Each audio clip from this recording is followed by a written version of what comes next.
Namaste, good morning everybody. Good morning.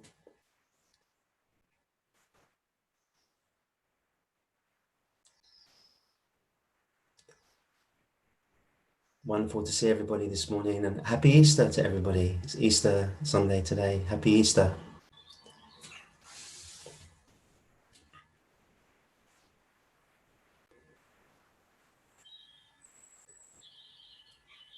And I feel there's something very sacred happening at the moment.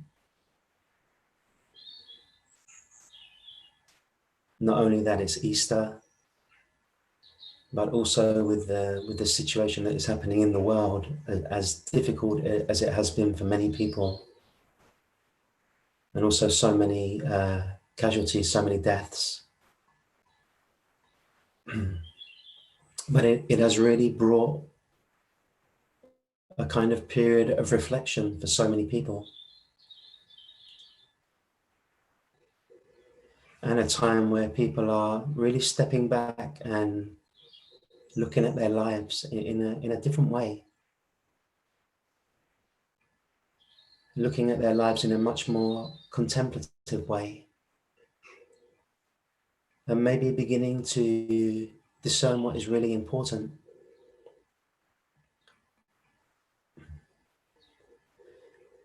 As many of you know, I spent many years as a practicing Buddhist, and one of the main practices of Buddhism is impermanence and the meditation on death and impermanence. And of course, death is not something we want to look at usually, particularly in the Western world. It is something that is very overlooked. It is very, we don't speak about it really. But within all spiritual tradition, death is a kind of integral part of that, because the contemplation of our own impermanence and the contemplation of the certainty that at some point this existence, this life as we know it, will end.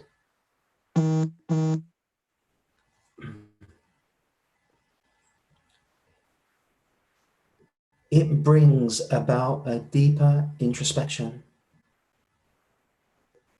so that maybe we're not just focused on the things of this life, which is mostly around survival, and is mostly around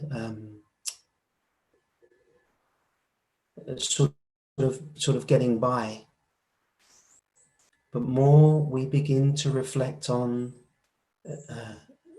a deeper essence and the true meaning of Easter is really the rebirth into the spirit, the death of the false self and the rebirth into divine being, the rebirth into a life lived in honor of our own godly presence. And last night, actually, I was just sitting in the garden. I just have a small garden here. We're living in the south of England. We have such beautiful weather here at the moment. And I was just sitting in my garden and I was just looking at nature here at the moment. And the birds seem so happy. Everything seems so alive. Yet it was also so quiet. And there was something just very sacred about that. Something very, in one way, very ordinary. But for me, the sacred is always to be found in the ordinary. And if we're looking for kind of special things to happen, big experiences to happen, then you probably won't get that with me. But if you're looking for inner peace, and if you're looking to come to rest inside the natural state, then really this is what these meetings are about. There was a beautiful book by Hussein, and it is called The Magnificence of the Ordinary. The Magnificence of the Ordinary. And he was a sage, and he was always just inviting people to come back into the just this, and really treasure this, really honor this, really love this. But it's very hard to love this if we are identified with our separate self, because the separate self is that which is always in resistance to what is. Its job is to resist what is.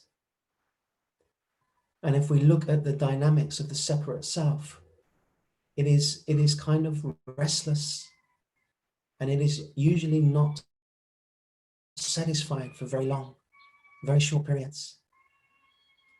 So I was so happy when I came into this meeting this morning, and I just looked into the room, and I just saw so many people just resting, just being still,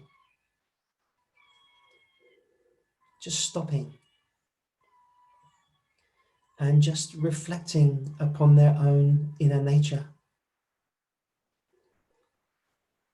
Throughout time, the invitation from spiritual traditions, it has been to be still. We have been invited, be still. Simply be still. And as we come into this space of stillness, we're letting go of all roles, all responsibilities, everything that is extra, all of that is dropping away. And what is revealing itself is this underlying state of being. This state which is always here, but it is mostly overlooked. It is certainly overlooked by the world. In fact, the world is actively avoiding that state, because the world is mostly mind identified. And the mind cannot tolerate that state. It just finds it utterly, utterly boring. So you must go beyond that. Because if you go with the mind, then the mind will keep bringing you to different places, different locations, different experiences, but it will never deliver lasting satisfaction. It will never deliver lasting peace. It will never deliver lasting happiness. Happiness, peace, and satisfaction, they come from knowing who we are at the deepest level. That is where they come from. And as the great sage Ramana Maharshi, he said, there is nothing wrong with looking for happiness, but the mistake lies in believing that happiness is outside of us. The true happiness is within. True happiness is to be found within. But we must transcend this, what my great friend George, who's in the meeting now, he called a contracted center. We had a conversation once about it. He called it, it's a contracted center. That is what the egoic self is, a contracted center. And if we identify with that, then whatever comes out of that will have a kind of an unsatisfactoriness about it. So I'm inviting you to not identify with that part of yourself, but to see if you can just let that be as it is, without joining that, and come to see what is here before that, and confirm inside yourself that there is a great peace here. There is a great love here. There is a pure silence here. And then to honor that, to honor that, to honor the Spirit of God within you as much as you are able. And this path, I often say, it is a path of less, not more. If you think, oh, this is going to make me, going to give me so much spiritual information, I'm going to become so clever. Well, you're not. You're not. You think it's going to make, I'm going to be so special. I'm going to be so special. No, you're not. You're not. In fact, without a false sense of self to keep up, you become the most ordinary, the most natural, the most simple. Ego may say, I don't want to be the most natural. I don't want to be the most simple. But you will have to overcome that part in yourself if you're seeking peace.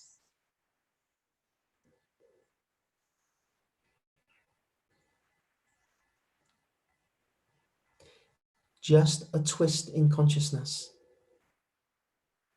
Just a twist from who and what you're identifying as into the deeper self. That is all that is being shared.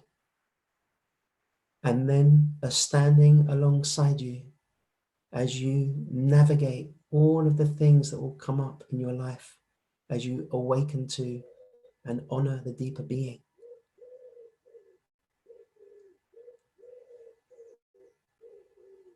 And what a joy it is to share this with so many people at this time. That we come together in the spirit of Christ at this time, the spirit of the being at this time. It makes me very happy.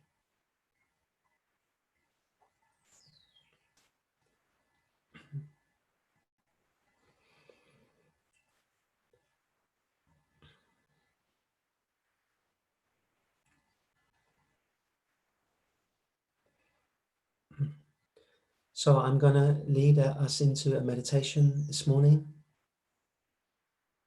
And then we very much hope to hear from some of you in the sharing afterwards.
So just allowing yourself to become still.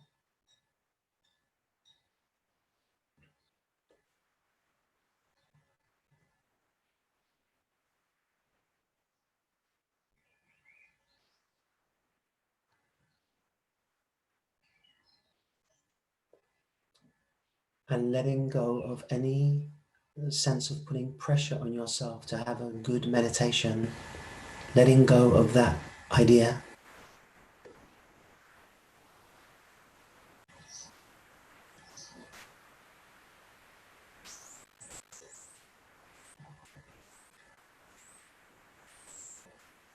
And really just seeing if you can accept yourself as you are right now.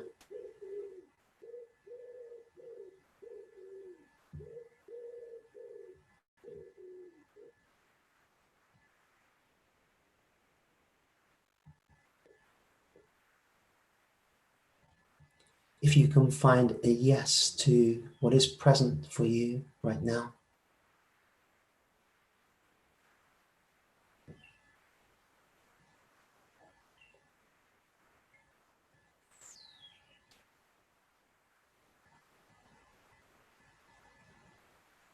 And a deep letting go of trying to control anything.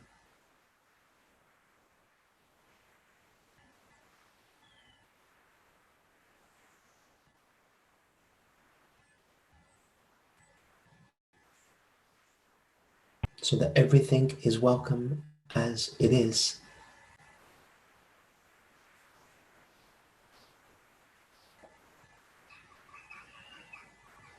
So that you're not fighting yourself. The war inside you is over.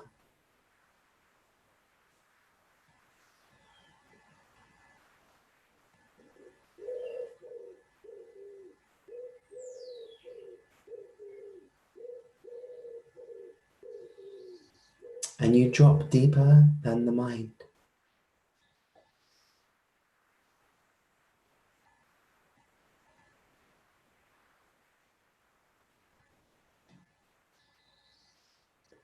You drop deeper than feeling and emotion.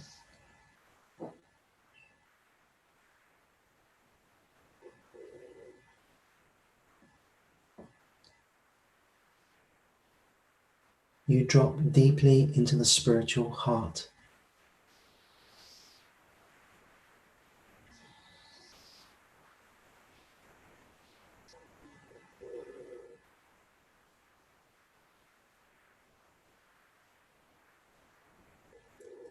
You drop deeply into your essential nature.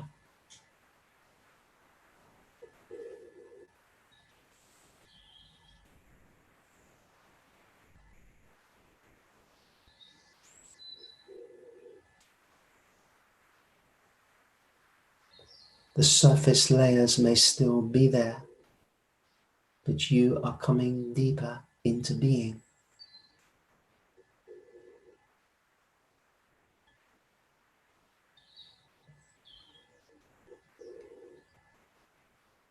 Deeper into the realm of the sacred within you.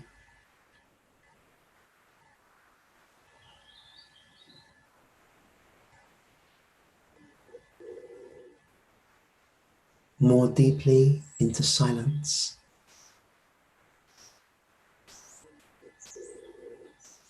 Into peace.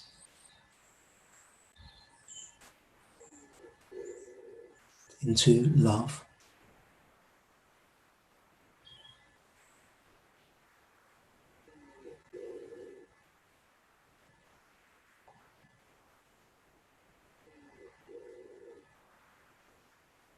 Until you find this resting ground within you.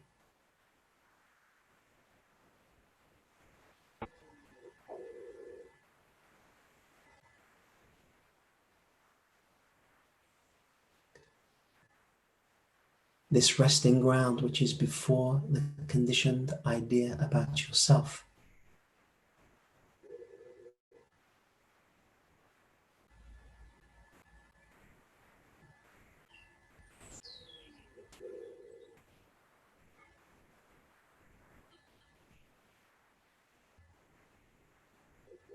It is who and what we are at our core.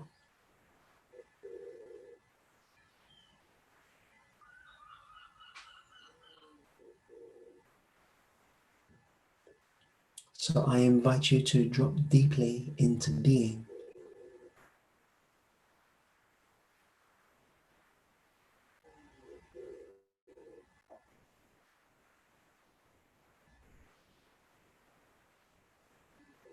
And find this place of deep rest within you.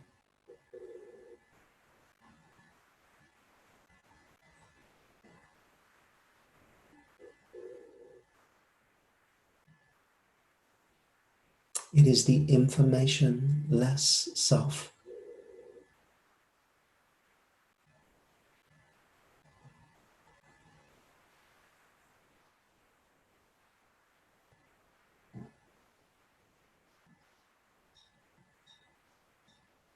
It belongs to no religion, yet gives life to all religion.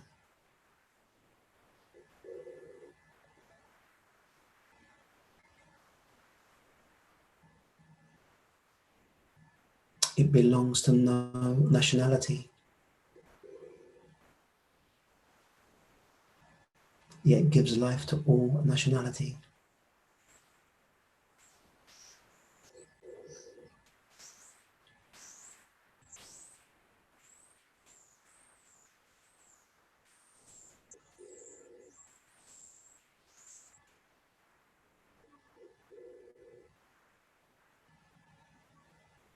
It is our very source.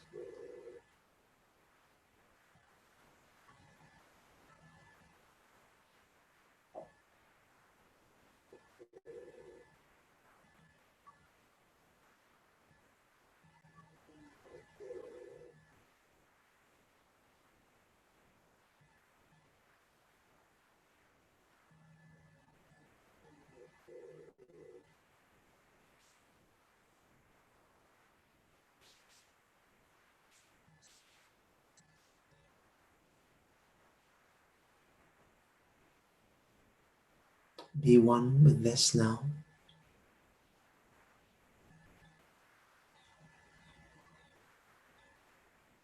Be fully one with this.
And just checking inside yourself for the last part of the meditation.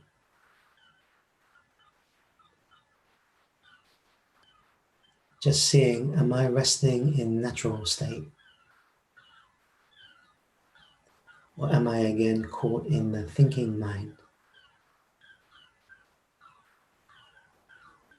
And just again, just bringing yourself back to this natural state of being. And getting used to it.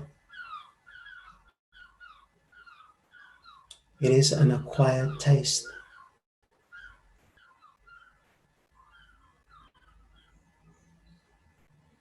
It tastes different to the egoic experience.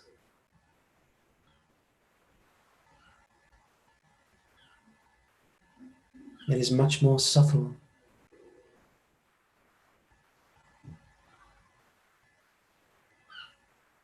And to appreciate it, you have to be truly here.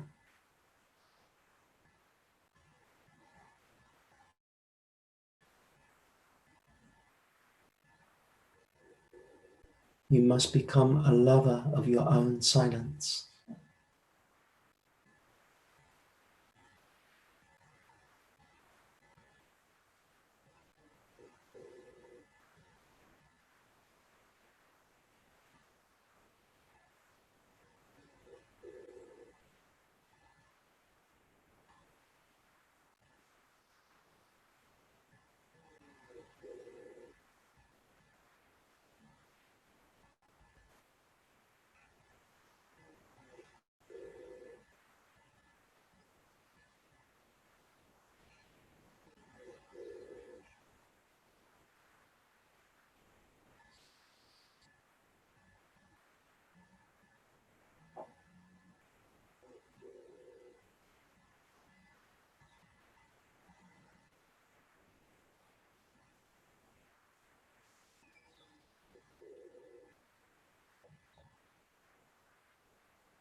So I invite you to come out of the meditation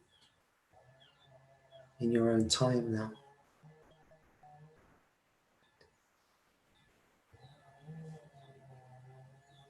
But even as you come out of the meditation, you keep a kind of an awareness of this background of stillness within you.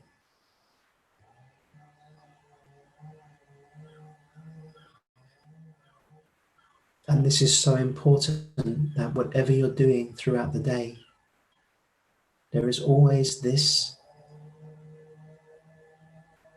conscious awareness of the background rather than of the foreground.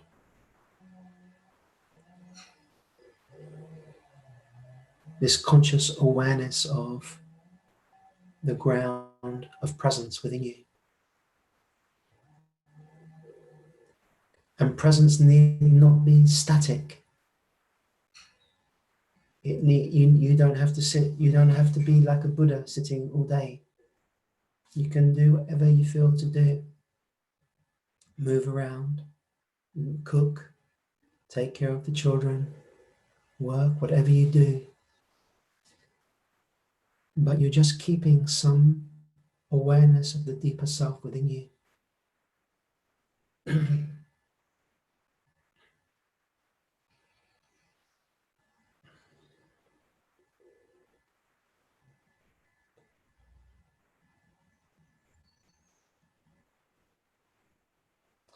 Okay, so there are actually already many people with their hands up. So we will go and see that. So, Nicola, I'm coming to you first. Yes. Morning, Paul. Can you hear me? Yeah, I can hear you. I just want to get pinned onto you. Hold on. Yeah. Hi, Nicola. Hi. Hi. Hey. Good morning. Good morning. Good morning, everyone.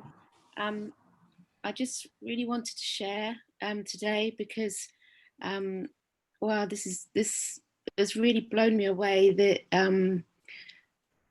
you've really shone a light into a dark place that that I didn't know how to access before, and I just feel that I don't have. You've given me not only the answers, but also the questions that I needed, which is really profound. It was just a wonderful thing. It started last Sunday with the first lady that you spoke to, lovely lady. I don't remember her name. I think she was Spanish. She said you were talking with her about the inner child, and that really resonated so deeply with me. And I realized that that was that is what I need to look at, and um, so every meeting we've had when that's come up, it's really been emotional for me, and I realized, oh my goodness, that's the questions and the answers, if that makes sense.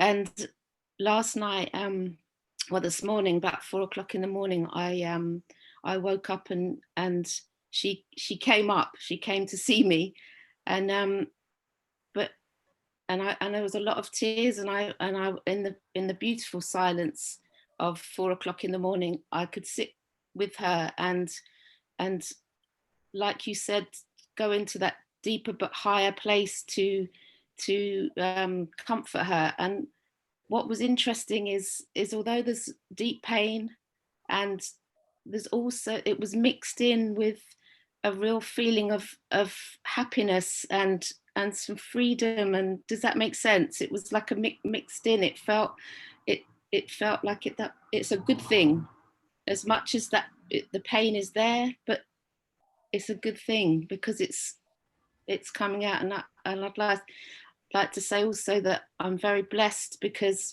um, Kerry is my brother, and he's here, and um, we're on this path together. Although he's been on it a lot longer than me, I feel that he supports me and I can support him as well. So he's not on his own anymore, and it's just this whole thing is just a beautiful thing. But I just want to say thank you from the bottom of my heart, because I feel this is really helping me. Yeah. Yeah. You know, you have touched me deeply just in what you've shared. Thank you. And both you and Kerry, you both touch us all deeply and also bring a tear to my eye when you speak. Because both of you are sharing from this deeply authentic, deeply human, deeply vulnerable space, and the space where you're now fully opening to the inner child within you, and all that goes with that, Yeah. you know, most people, they have closed down to that, but it takes tremendous courage, and it takes tremendous love of truth to begin to open ourselves to the fullness of our humanness, to truly feel often some very painful feelings of grief sometimes, feelings of abandonment, feelings of rejection, feelings of just not being taken care of in the way that we could have been. But what is beautiful about this is that now we get a second chance. We get a second chance. And that second chance comes when we begin to truly reparent that inner child from and as the higher power, from and as the beingness. And you are already seeing the aliveness that is coming from the child when you truly begin to find a yes to her, and when you truly begin to embrace her, and when you truly begin to welcome her into the field of consciousness. Yes. Yeah. Yes. Yes. It's really, it really is. It's an amazing thing, and it's not easy, and it hurts like hell, but it's it's it's supposed to be. It's supposed to be, and I don't want to dwell on the hold on to the story of it, because that's not even kind of relevant. It's just she's part of me, and I need to embrace that. And now I've found her and the light is shining on her. It feels so much easier to I don't even know what the words are. Sometimes there's no words, but to feel the best me and the true me, I suppose. I don't know. Yeah. But but thank you so much. It's been a real revelation and a beautiful thing, and lovely to share with so many people across the world. It's incredible. This meeting is incredible. So thank you so much. God bless you. Thank you so much. Yes. Thank you.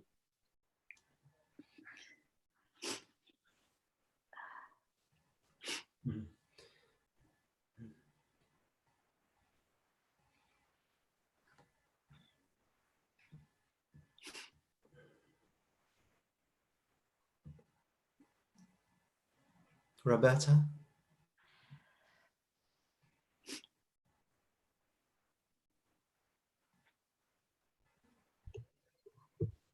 Oh, I'm so touched by everything you've said, Nicola. Thank you, really.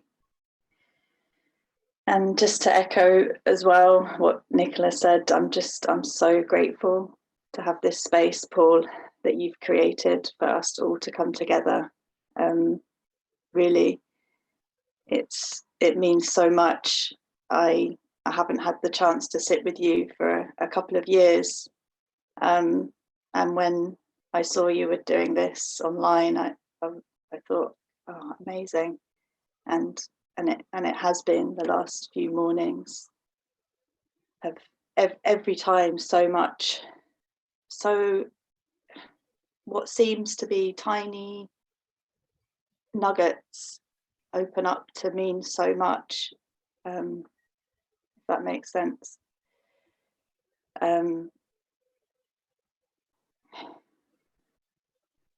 Interestingly, the word ordinary is something that's come up a lot for me in the last few days, and so that's why I smiled so much when you mentioned it earlier, because I was saying to my partner just a couple of nights ago, I just, in my early 20s, my ex-husband's dad, he used to use that word a lot, ordinary, and I used to think, oh God, how boring, God, so ordinary, and I want to be going on city breaks and like having fun and like, finding pleasure in the ordinary. And it's taken about 15 years of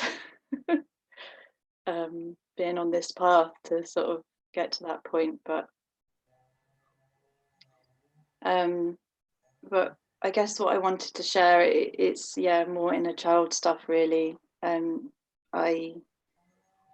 I've done a lot of inner child work over the last few years, and I thought I'd got to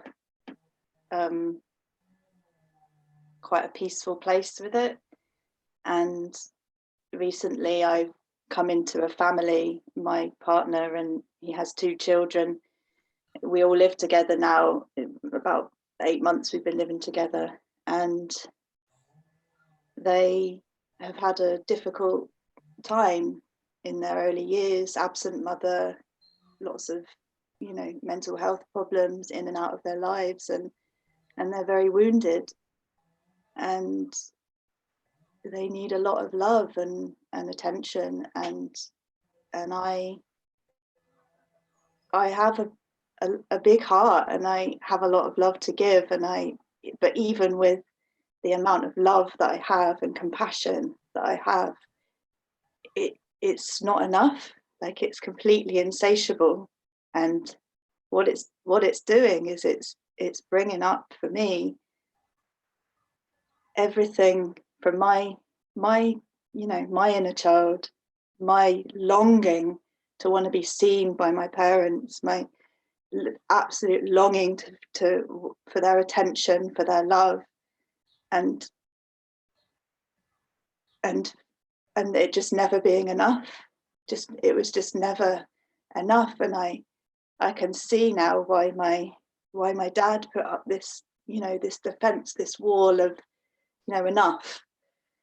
And now this is what I'm now doing. This is how I'm now behaving in this relationship. And I always thought, oh, when I have my own children, okay, they're not my own children, but I am parenting them with my partner now.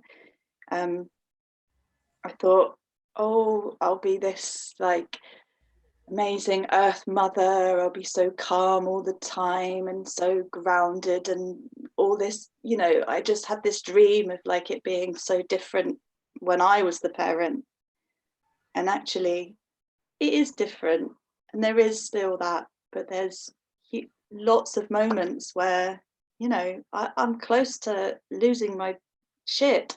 It's like I go from how we are in these sessions and like that total peaceful, knowing, deep grounded place to stress, which can only be brought on by this particular dynamic of the children.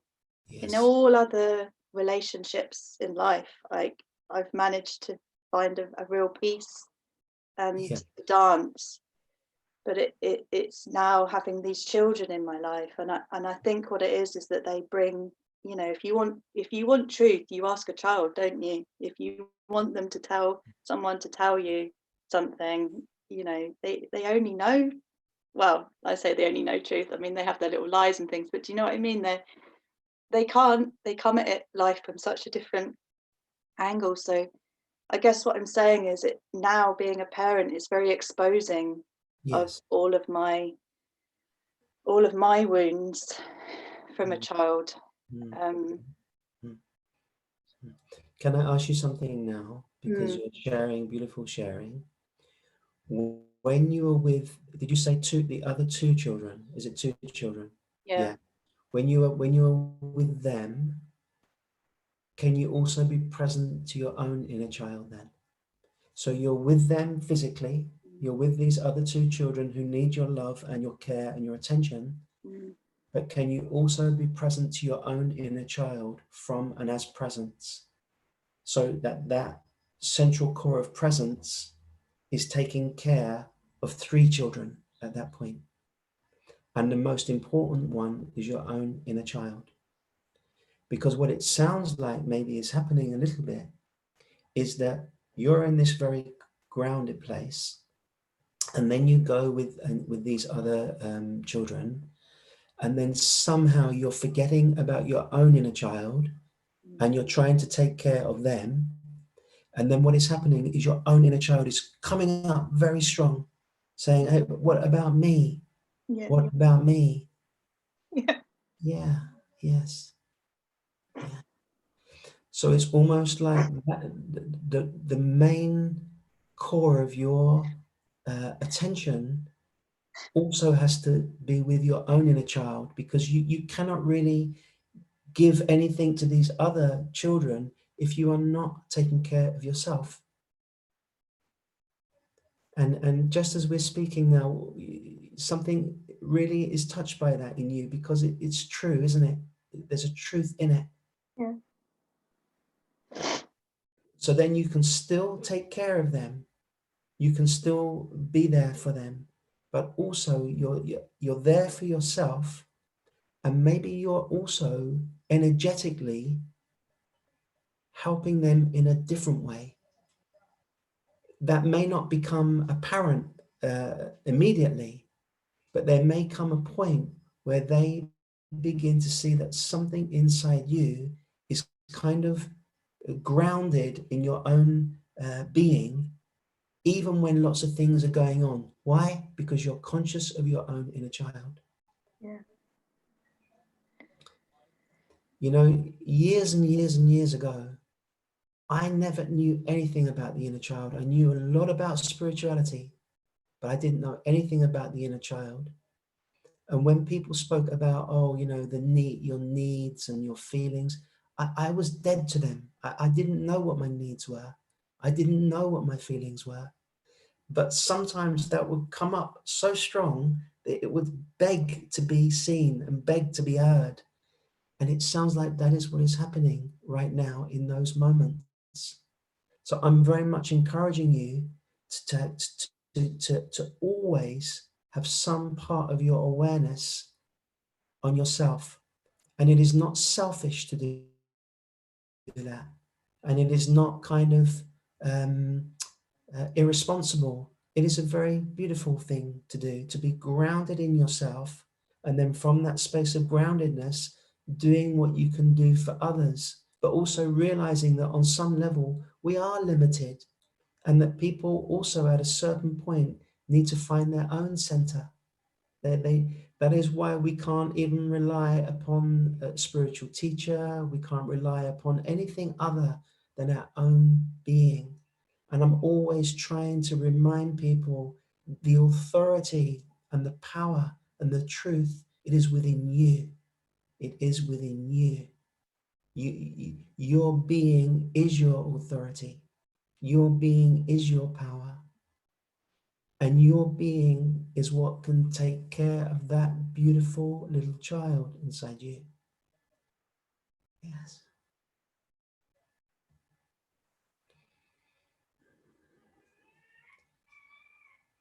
Yeah.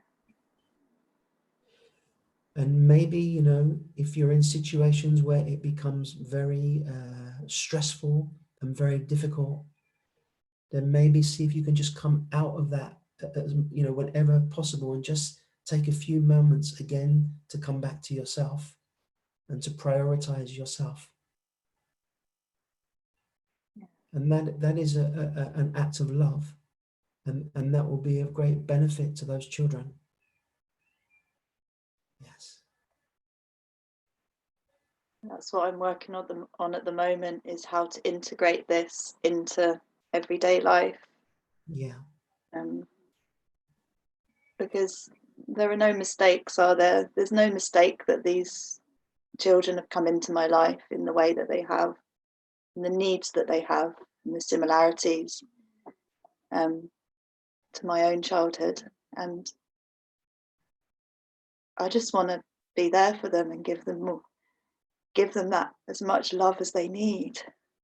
Yeah. Yes.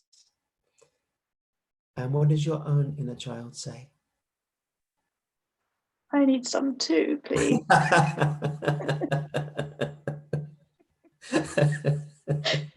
Just doesn't seem to be enough hugs to go around. I'm a hugger.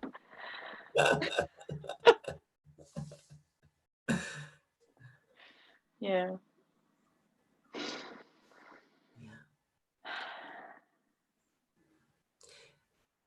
There are enough hugs to go around from the being, but there are not enough hugs to go around from the person. The person will be exhausted with it. Too many needy children, too much needy energy, too much demands on me. But the higher power, the presence itself, it is re-energizing itself somehow. Your only job is to remember that. Yes. My own teacher, he once said, if we give ourselves to this inner presence, then presence will take care of ourselves much better than we can. If we give ourselves to this sense of inner presence, the beingness will take care of ourselves better than we can. Because within that beingness, there is a kind of unconditioned energy. meaning it has no agenda. It doesn't have an agenda, but it is always acting in the highest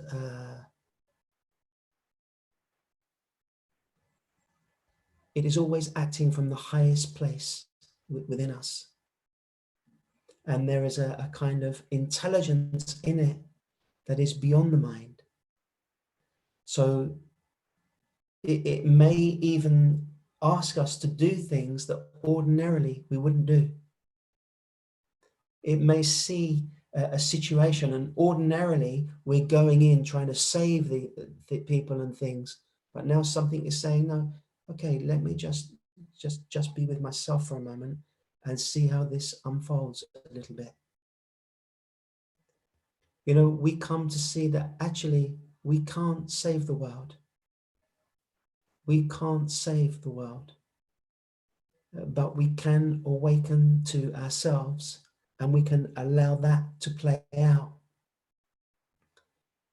There was a beautiful post from Mother Mira, so beautiful, where she said, you know, I used to pray to God, God, please feed these people, please take care of these people, please do these things.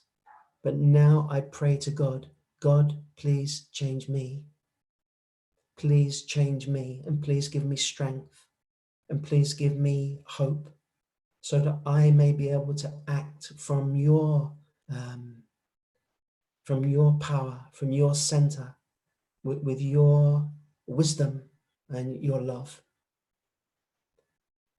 So these boys that have come into your life, you know, you're a very beautiful, sensitive being. And that has been clear to me from the first time I met you. And those boys are very lucky to have you there, actually. They're very lucky to have a conscious being there. But you can only do, you can only do what you can do. And they also have their own karma and their own things going on, which sometimes we cannot understand. Yes. But the greatest teaching that you will give them, beyond the kind of practical help, is to help them find their own center.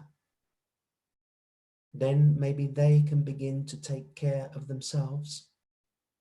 And maybe one day this will be in schools, where somehow in schools there is a kind of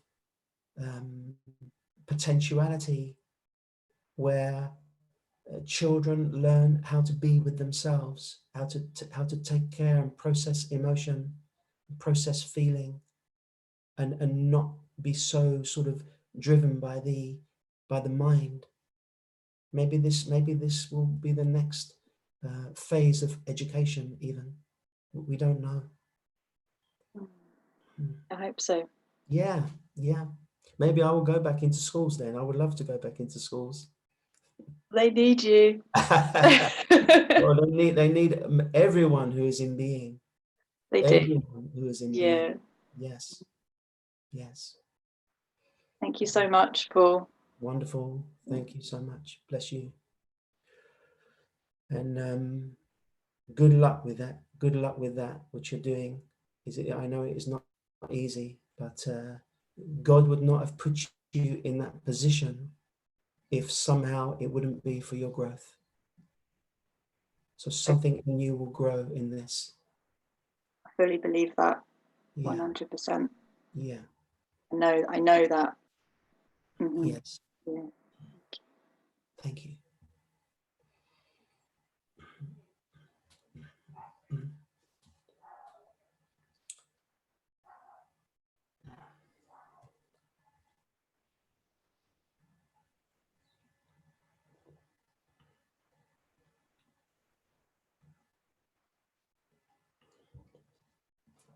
I would just like to take a couple of minutes before the next person comes up.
Okay.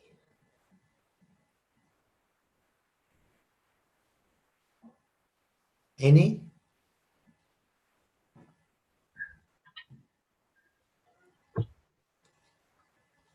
Hi, Paul. Hey, You can hear me? very well. Not too loud, I hope. Quite loud, but I'm turning the computer down a little bit. Very Okay. clear line. Are you calling from Ireland? I'm in Dublin. Dublin. Wonderful place.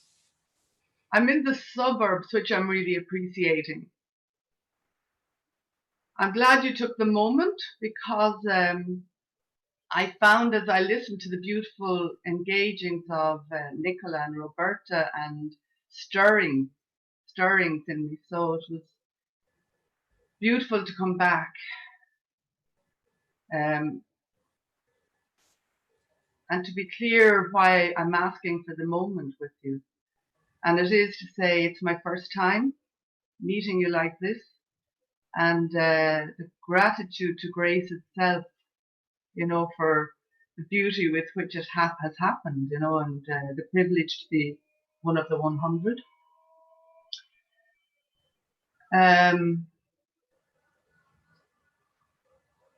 When you spoke about your experience yesterday evening, in these days of being in nature and quietness and walks and river and food and chats across garden walls, I dropped the word with Easter.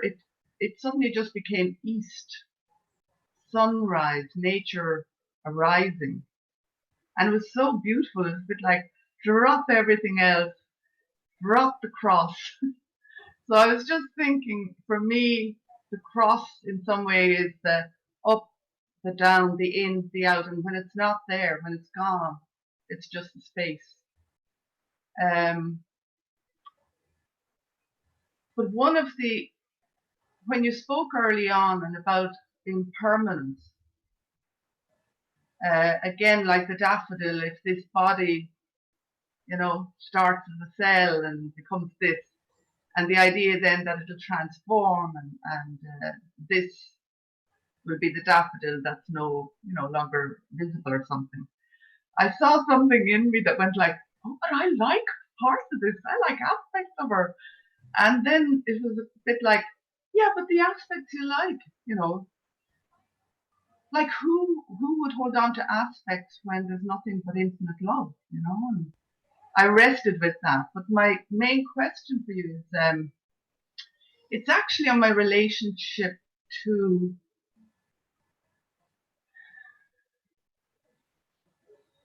silence, stillness, because at times being asked to come out of it into the world of the engaging, there's a resistance and there's a not wanting. And then this morning I was saying to myself, but that's not silent stillness. Silent stillness just is.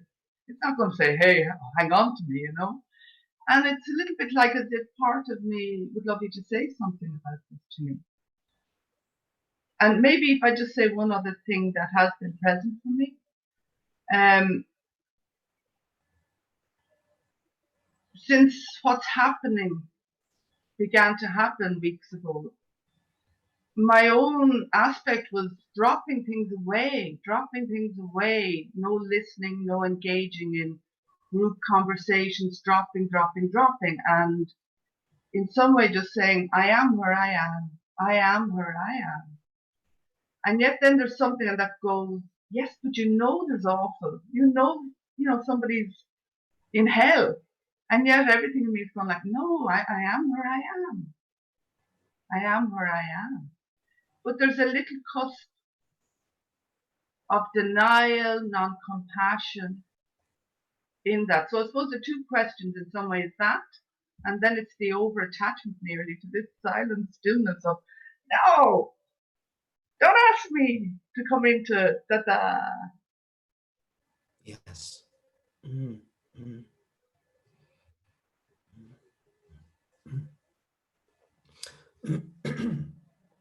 When you're speaking about silence, Are you speaking about the silence where there is no, there are no sounds?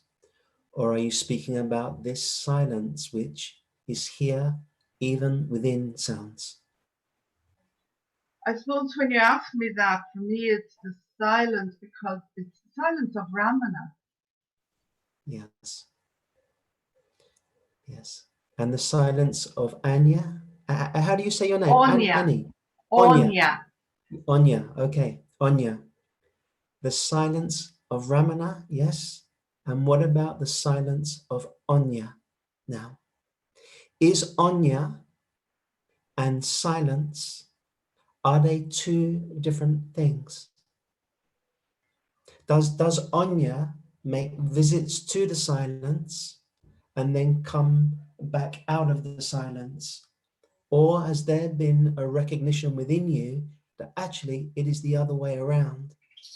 That there is this silence that is here, and this silence, it gives kind of life to every movement and every sound and every identity, yet it itself is simply here by itself. Yeah. So when you're looking at the core of yourself and silence are one and the same. It's reminding me of a silent retreat I did in Ireland with Muji and Kerry. And I think I talked about, you know, the desire to go to the top of the mountain type of silence. And because he was selling his incense in Brixton Market at that time, his reply was, you know, it's the silence in the middle of the market. Or I stayed in Ramana Ashram and I got a room right by the road, and I thought, well, I can't go and complain. You know, so when I was awake in the night, I just slept during the day. You know, but there's something about I meet a person who doesn't want to surrender silence. That's weird. Yes, yes, yes.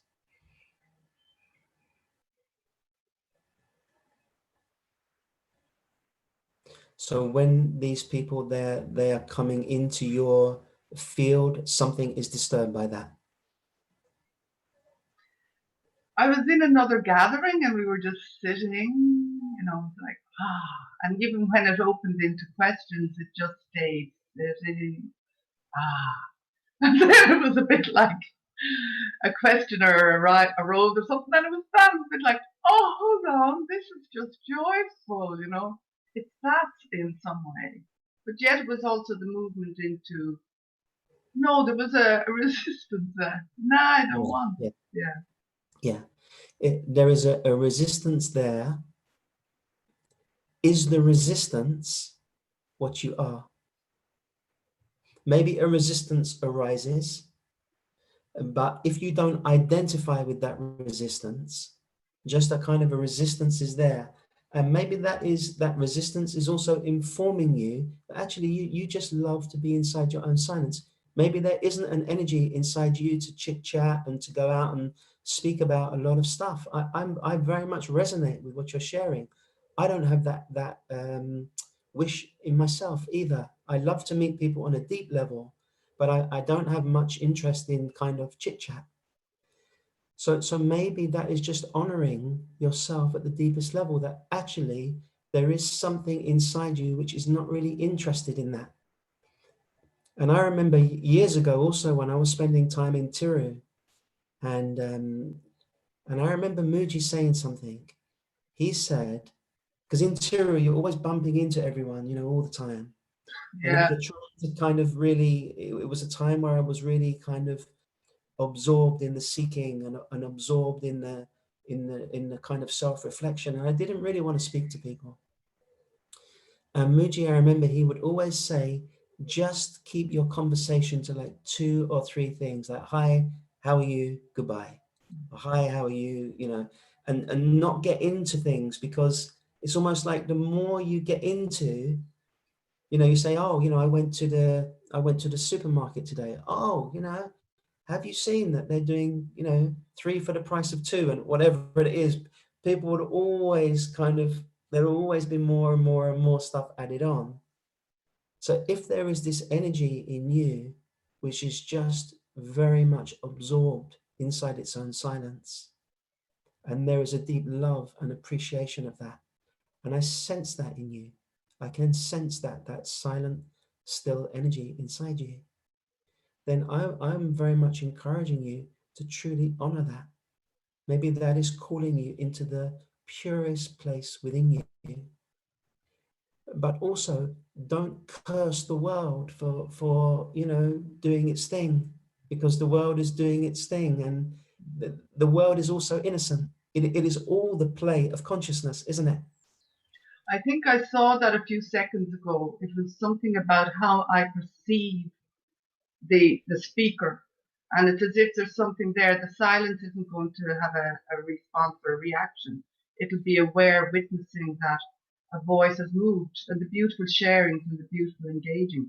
So I think I saw a cusp of an energy there, which is very useful to see. Yes, yes. That which is seeing the cusp of energy now. You say, I see the cusp of energy. That which is seeing the cusp of energy is that energy. It's sort of something dissolved. An energy dissolved itself slightly. Yes. Whatever energetic vibration is arising inside us, something is here before that, isn't it? Which is perceiving that and which knows that. Yeah. That perceiving core center, there are no real words that can describe that. Why? Because it is formless. The pure witnessing self is formless. It is not witnessing with any interest. It is simply functioning by itself.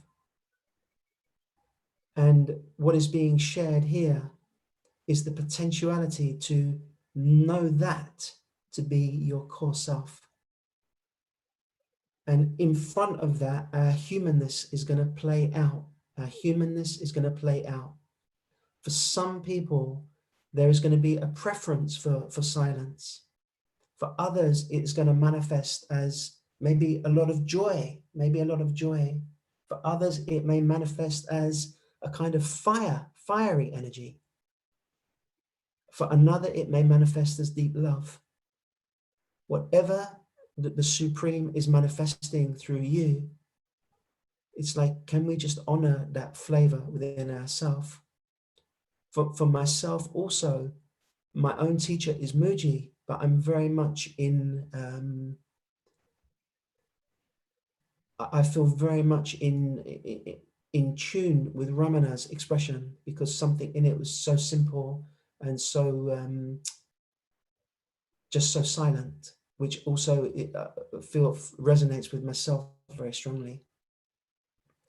So you can honor your humanness, and if there is a feeling that you don't really want to be around this kind of energy, then you can take care of that and honor that.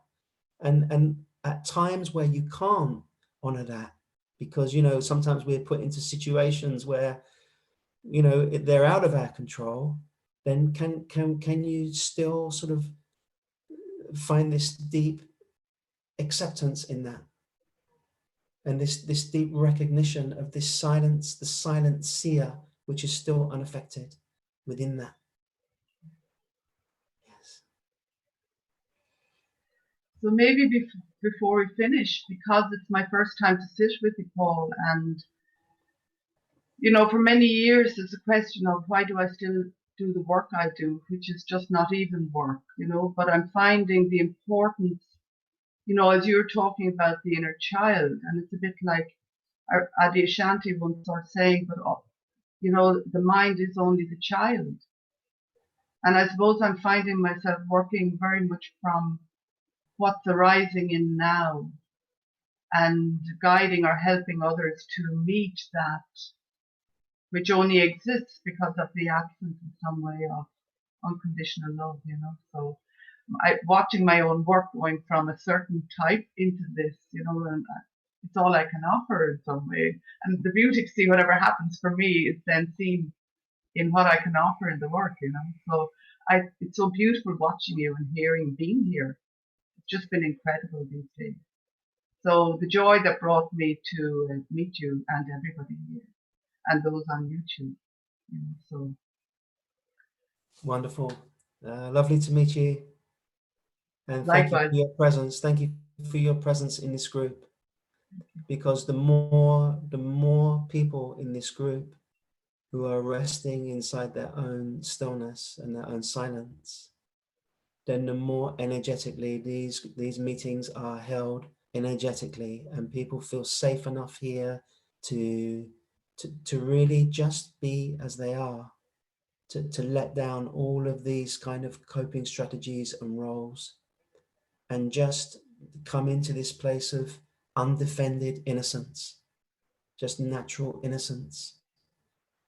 And then as we come to this place together, then there is no teacher, there is no student, there is just a field of conscious beingness, which we're all invited to rest inside. Also myself resting inside.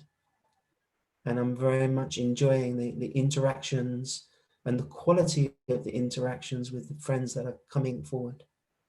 So thank you so much, Anya. God bless you.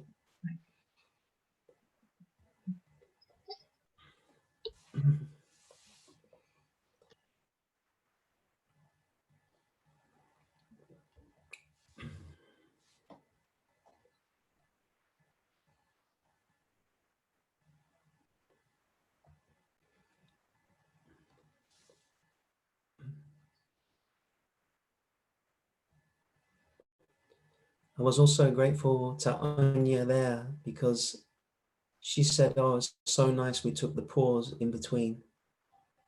And for me, the pause in between is important, because although there has been an awakening to myself, inside myself, and I know who I am and what I am and what I can never not be, on a deeply human level, there is still sensitivity inside me, high sensitive. And sometimes I can override that. And it helps me also just to take some pauses and just to, again, come back and be with myself fully for a moment. It helps me.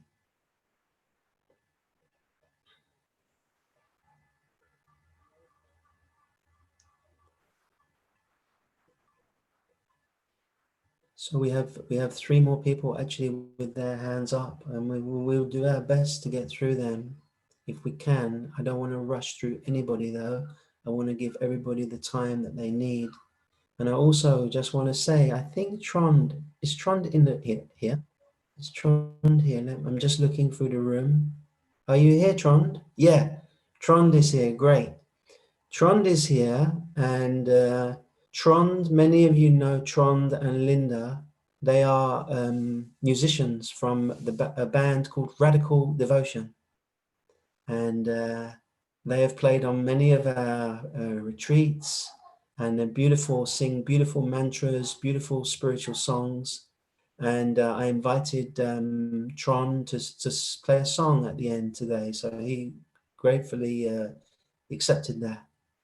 So if you can, if you feel to, please stay for that.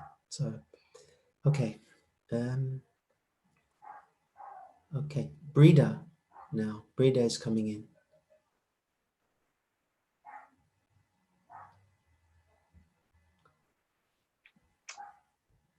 Hello, Paul. Hey, Breda. Happy Easter, and to Happy Ulrika Easter. and everybody. Yeah. It's so splendid having these meditations over Easter. It's just been really good. So thank you. And I suppose I also have a sharing, but I just wanted to also acknowledge and appreciate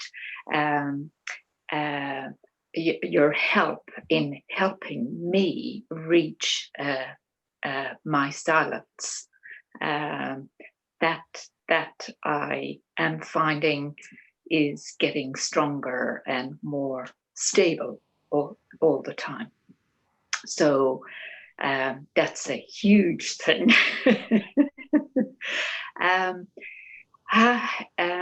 But I have a bit of an issue at the moment with neighbours. I won't go into the story.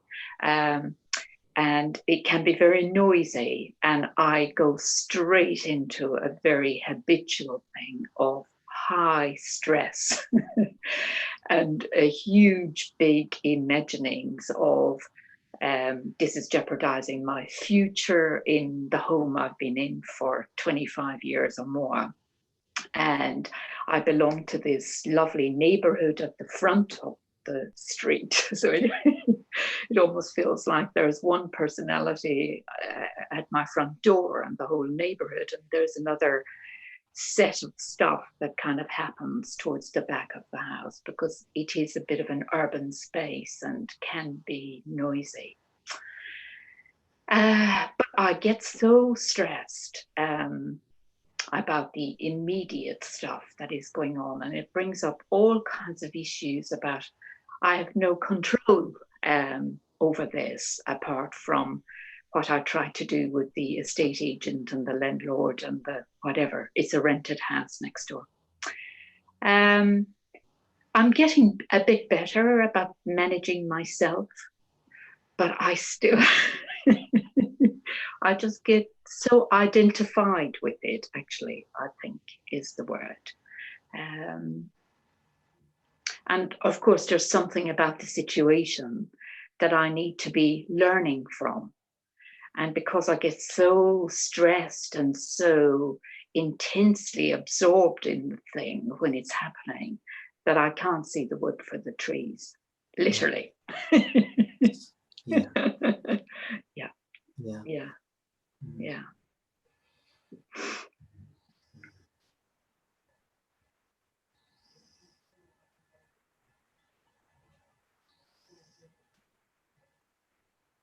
So what would you like to have out of this situation, Rita?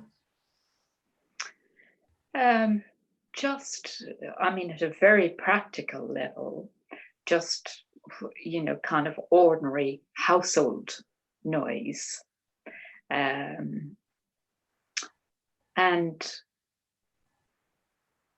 for myself, just to, I suppose, just be a bit more accepting. I think there's something about control here that I'm finding it very hard to accept that there's only X amount I can do, and there's a whole other thing that I have no control over. Yeah. Yeah. And I find that very difficult. Yes. Mm. That part of yourself, which you haven't got any control, which is getting triggered through this situation, which you haven't got any control over, that part of yourself, where do you feel that inside you? Oh, I feel it very much in my emotional heart space. Yeah. And what does it manifest as? Fear. Deep fear, yes. Fear, yes, and anxiety. And of course, then I'm angry, and I don't want to be angry. Yeah. Yeah. There is two things here. There are two things here. There is the practical situation, which it sounds like, you know, you can speak to your neighbors and you can try and resolve, and you can do all of those things on a practical level. And I very much would encourage you. I don't know if you've spoken to them and if you've tried to meet them on a very human level. So there is that side of things. And then there is the other side of things, which is to see, as you said, if you can use this situation to see what is going on deeper inside you. Yeah. And also sometimes we're put into situations where the best thing also is to move sometimes. So I'm not Yes. saying that you should stay in a situation forever and ever, Yeah. and it's so painful, but you're learning more about yourself, but you're a nervous Yeah. wreck. I'm Yeah. not saying that. I'm saying right now Yeah. to see if you're here right now. So let us see what you can use it for right now. So you say that underneath the sense of control is this very deep sense of fear and anxiety. Yes. Mm. Is that fear and anxiety present now? Um, half and half, I think, Yeah. actually. Yeah. Okay. That half that is present now, I want to see if together now we can just, rather than sort of controlling that and trying to keep a lid on that, just to see if right now we can bring this sense of anxiety and fear, we can bring it into the light of consciousness. So we're not trying to sort of push it away. We're not trying to get rid of it. We're not trying to do anything with it. But the first thing we're doing is we're just seeing if we can find a yes to it. So just coming inwards inside yourself and just allowing this sense of fear and anxiety that is present, just giving it space to be, space to arise.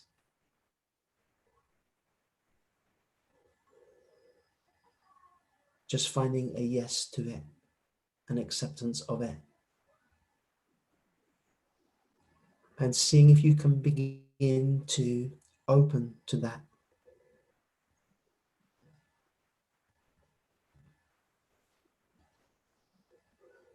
And as you open to this fear and anxiety, what happens inside you as you begin to open to it? And I just encourage you just to go slowly in yourself. What is happening for you?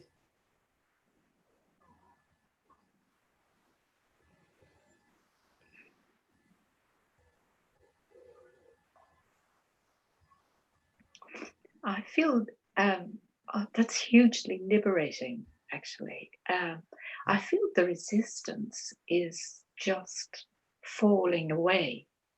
Yes. Yes. Yes. Stay with that now.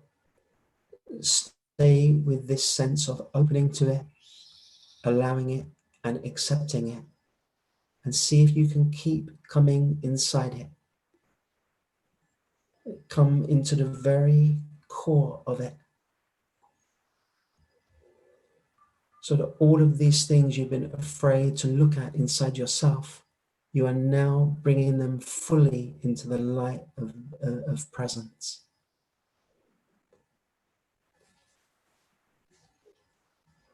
And as we say yes to something, then the resistance to it is falling away.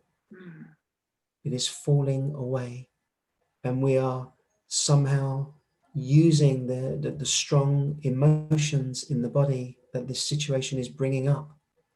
We're using them to access the unconscious parts of ourselves. You're now accessing the unconscious, until now, the unconscious parts of yourself. You're making conscious what was unconscious. So as you stay with that and keep coming inside that,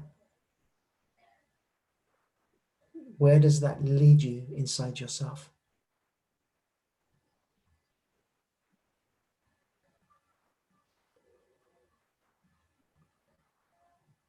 Well, I feel more peaceful Yes. now, more settled.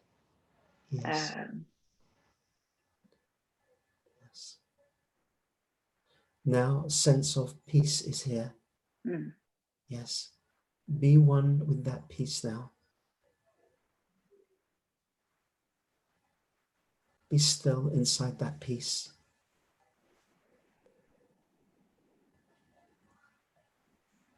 get used to resting as this peace. Yes, yes. Oh, thank you.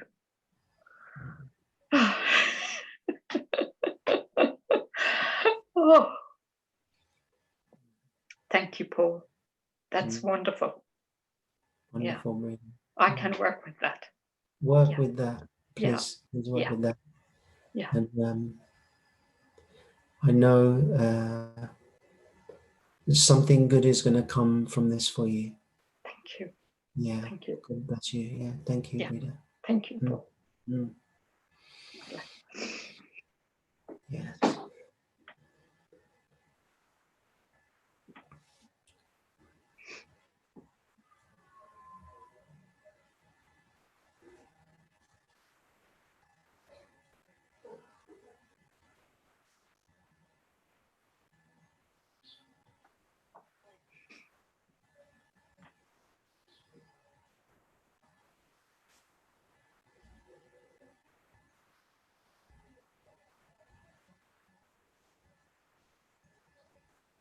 Sometimes inside us, very strong things are getting triggered inside all of us. And sometimes it even feels like we have absolutely no control over that. Just something is just happening and it's just arising. Sometimes it is bringing up our deepest trauma and our deepest fears. They are being brought up. The question is, can something inside us find a yes to that? So what is coming up is brought into the light of consciousness. It doesn't mean that we have to stay in a bad situation. It doesn't mean that we don't take care of ourselves. It doesn't mean that we don't speak up. It doesn't mean that we don't move if we have to move. But what it means is we are using whatever is happening in our lives, we are using it for awakening. We are using whatever is taking place in our life, we're using it for truth. I love what Eckhart Tolle says. He says, in a difficult situation, an unconscious person will become more unconscious, and a conscious person will become more conscious. Meaning, when something comes up which is difficult, we can go more deeply into the mind, or we can go more deeply into the self. It doesn't mean that all the feelings are going to just disappear. You know, you may say, oh, you know, I did what Paul said. I was in the cell for 5 minutes and still the feelings were there. What am I doing wrong? Doesn't mean that.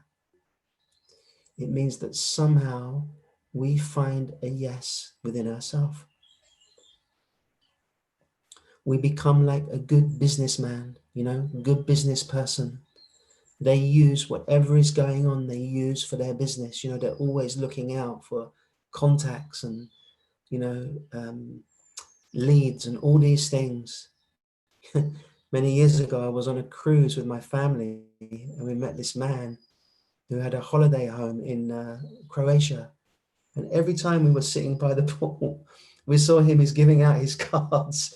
He's giving out his cards to everybody all the time. A holiday home in Croatia, you know, come in there. I think by the end, everyone on the cruise had a holiday card from this man. He was telling everyone about his wonderful holiday home in Croatia.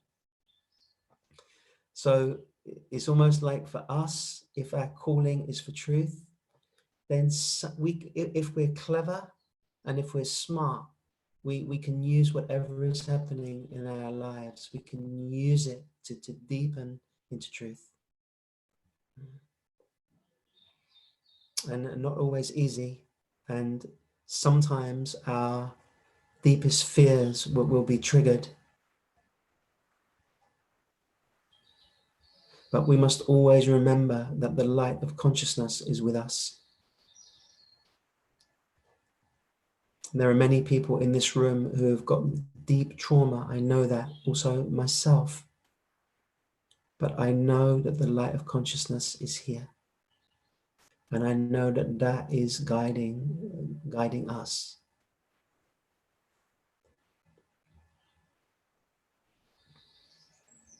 And I know that that is our salvation.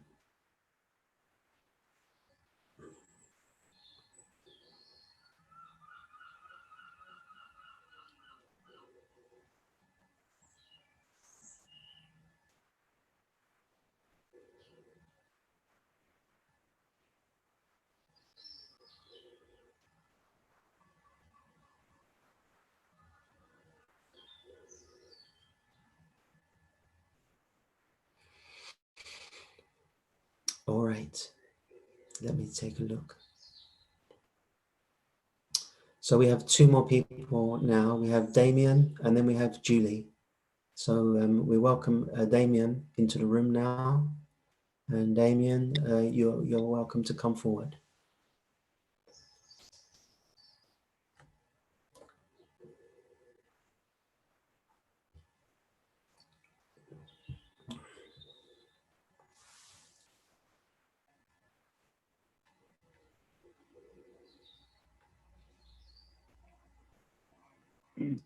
Can you hear me okay?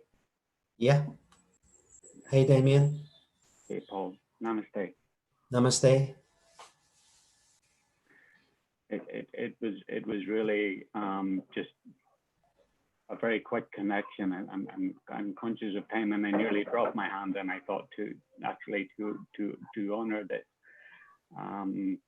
It's an experience. The experience is, you know, you spoke yesterday. I loved that you spoke about the Universal Mother, and the last time we spoke, we interacted. We spoke about that, and the experience here, even here now, in this moment right now, is, as you're aware, there's a lot of trauma in this body, and the trauma is coming up.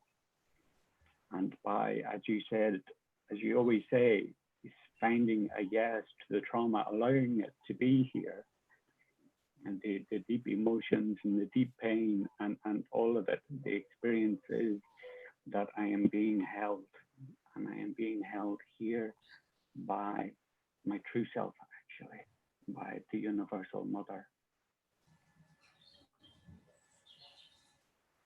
And at the beginning, you spoke about in coming to you, what we find is actually ordinary. It is, I agree, it's ordinary, but it's also extraordinary. It is so beautiful, and there's so much gratitude here. And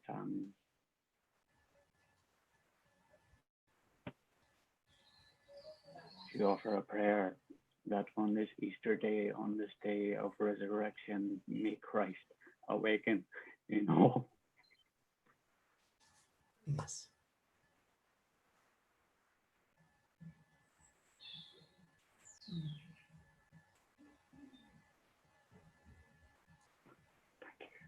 Thank you, Damien. Thank you.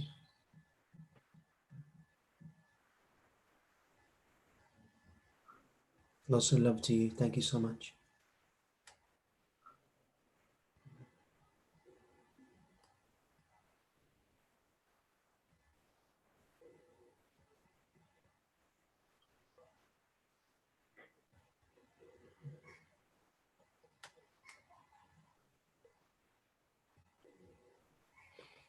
On this day, may we all awaken to the Christ consciousness within us.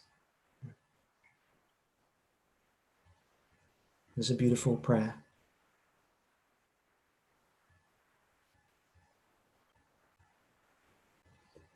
On this day, may we all find that universal power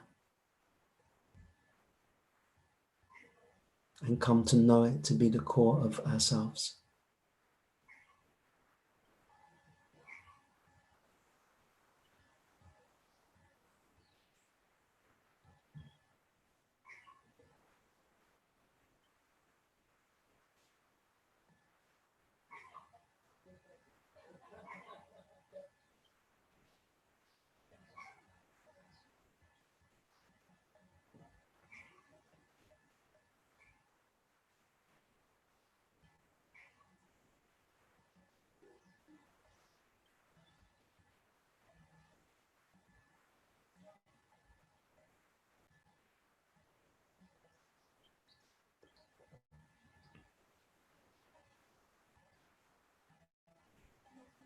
Okay, so we take a last sharing today. We take from Julie.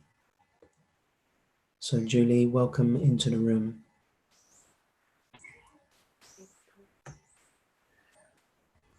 Can you hear me okay? Yeah.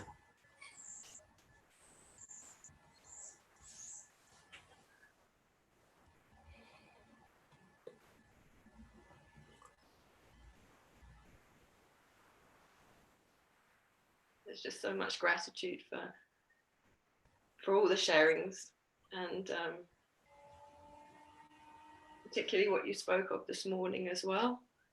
And yesterday after our meeting, I had a lot of tension in the body and really didn't really know what to do with myself. And anyway, I sat in the garden and I've been very quiet for the last 3 weeks, here alone, not really doing anything. And that's been beautiful. Yeah, there was something in me that just had to stop. And it almost felt like a checkmate, like a kind of just don't go any further. And not even listening to any satsang, just had to lay on my bed in a dark room and just be completely silent. And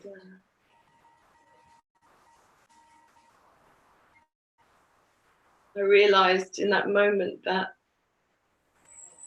even with my quietness, I'm still pushing. And I had so much gratitude for the sharing, particularly Roberta. I could really recognize that. And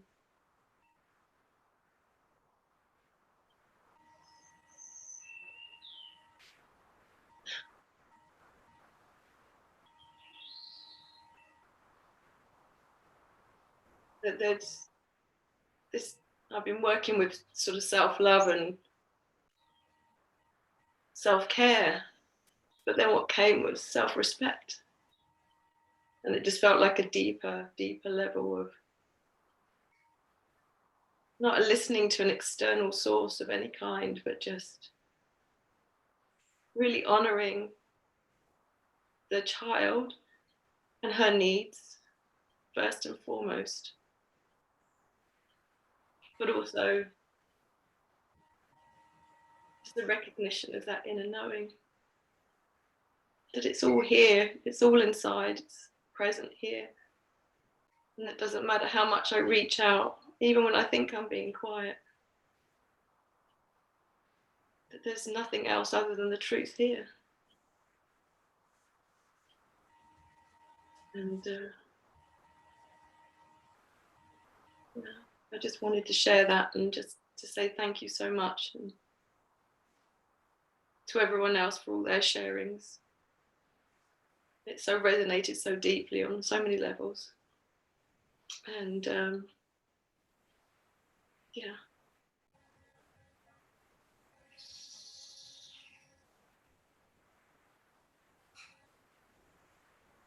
Very beautiful sharing, Julie. Thank you. Thank you. Very honest, very sincere, very naked, very real. Thank you so much. Thank you. To everyone. Each person holds the pieces and it all comes together, and it's just, yeah, we're all part of the whole. Yeah.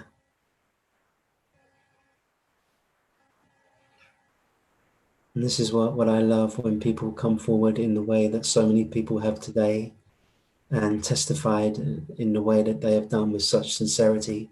This is what I love. I love that. I love to see that. And that is communion. We're taking communion together. And this communion is being held by the ground of being. Yeah. And that is what brings us here. Brings all of us here, all parts of ourselves held within the ground of being. Until, as you said, we come to this place when actually we just stop. There's nothing more to learn. There's nothing more to remember. There's nothing more to do. There's just this honoring of this now. The honoring of this.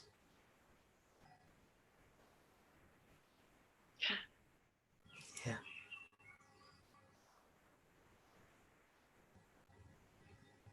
Amen. Amen. Mm.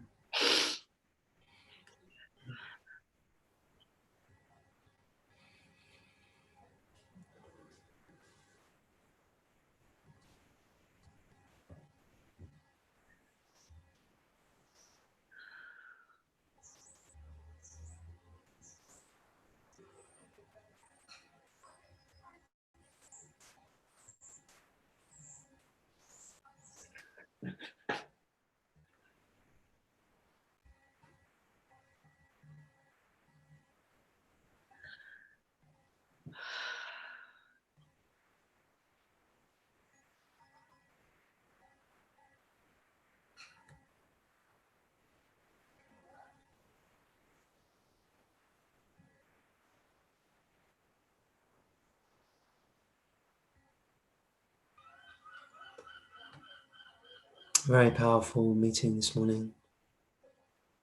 Very powerful meeting. So many friends really sharing from such an authentic place.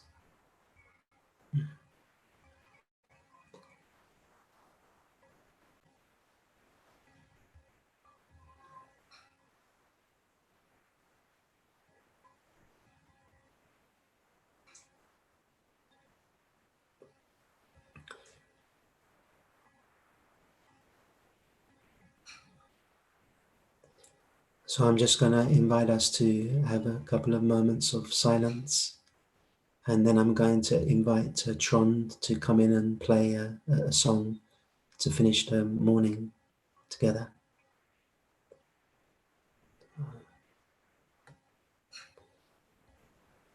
I couldn't think of a better way to have spent this Easter morning than we have today. Yeah. Here together as one heart.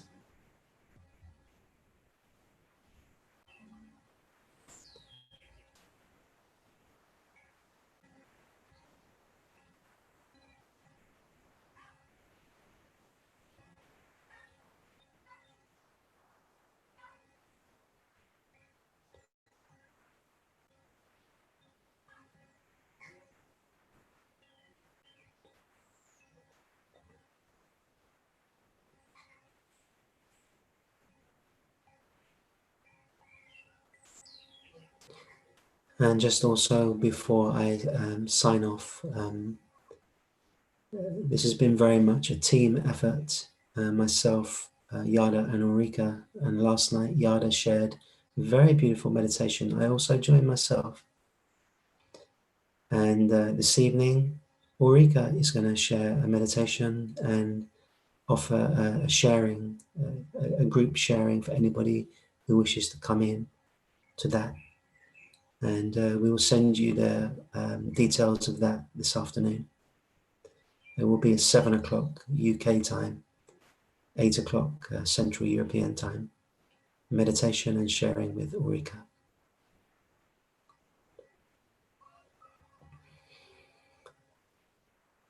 So I'm going to invite Trond to come in and enjoy his music so much. His music is very much in harmony with us. And God bless everyone.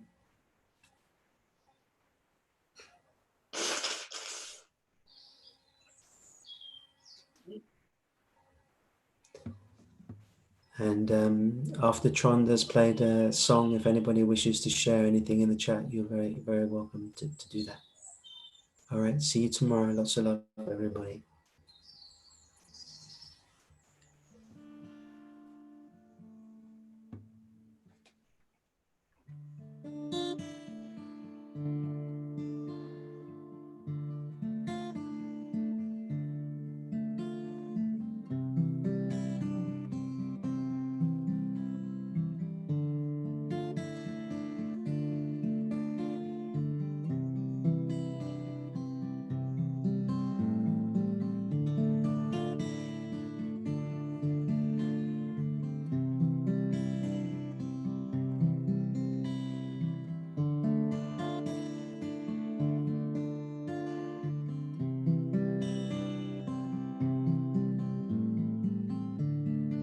This is no new age.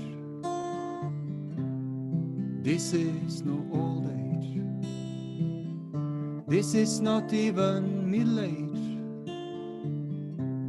It's ageless, infinite.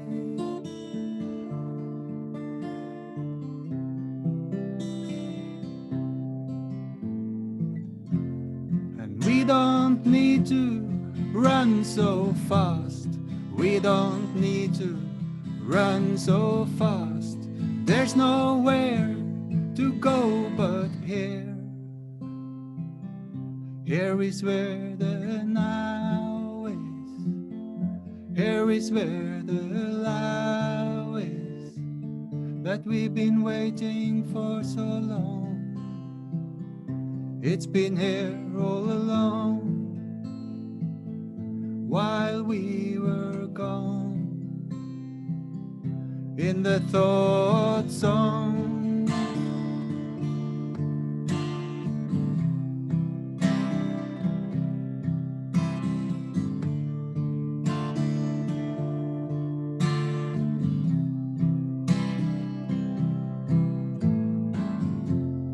There's nowhere to belong. There's no code to be found.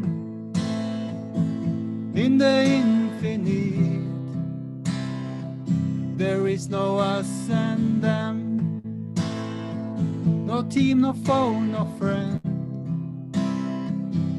In the infinite.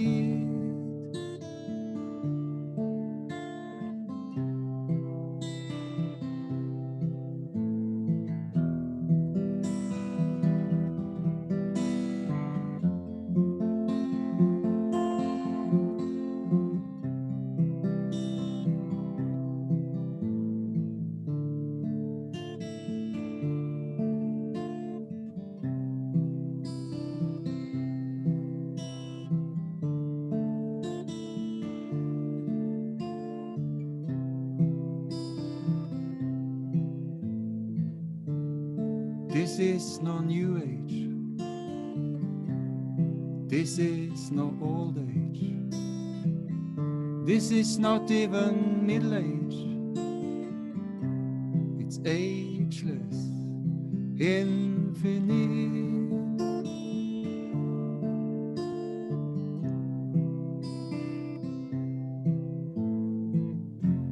And we don't need to run so fast. We don't need to run so fast. There's nowhere to go but here.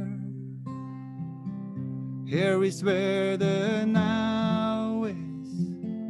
Here is where the now is. That we've been waiting for so long. It's been here all along. While we were gone. In the thought song.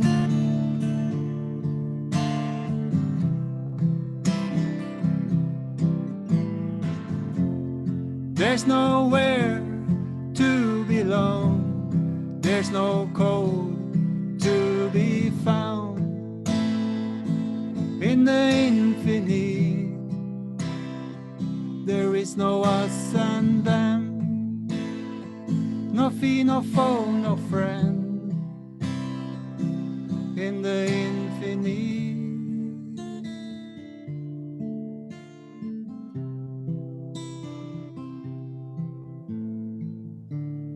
This is no new age. This is no old age. This is not even middle age. It's ageless, infinite.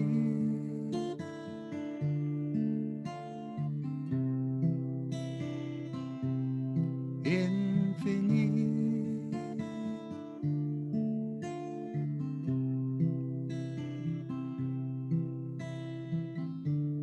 No beginning, no